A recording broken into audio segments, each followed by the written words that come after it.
On April 17th, at exactly 6:42 p.m., the world outside seemed painfully ordinary.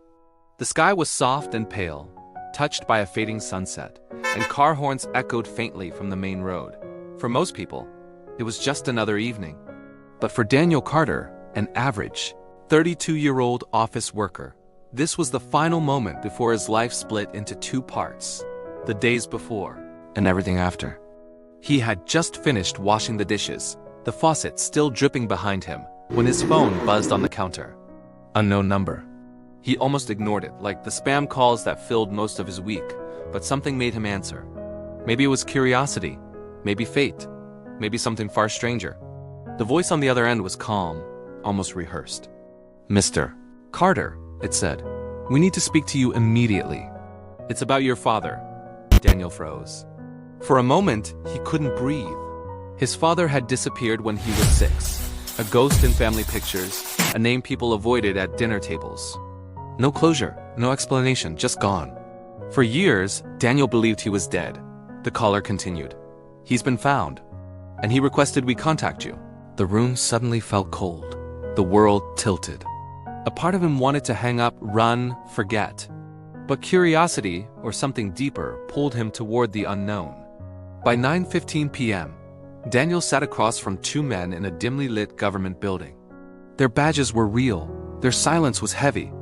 On the table lay a single folder, thick with documents, redacted lines, and a photograph, one that made Daniel's stomach twist. His father, older, thinner, eyes tired, but unmistakable. "He wasn't who you thought he was," one agent said quietly. "Your father lived under a different identity. He was involved in something highly classified." Daniel flipped the page, and then another. His father wasn't a runaway. He wasn't irresponsible. He wasn't a coward. He was part of a covert intelligence operation that never made the news, the kind of operation that protects nations but destroys families. The agents slid a final paper forward. A letter, handwritten, edges worn, ink slightly smudged. Addressed to Daniel, it read, "You deserved a father. I wish I could have been one. Every birthday, every milestone, I knew, but I couldn't reach you. Not without putting you in danger. What I did was never about abandoning you. It was about keeping you alive." Signed simply, Dad. Daniel didn't speak. He couldn't. The weight of years, confusion, anger, abandonment, dissolved into something sharper, truth. At 11:02 p.m., he stepped outside the building.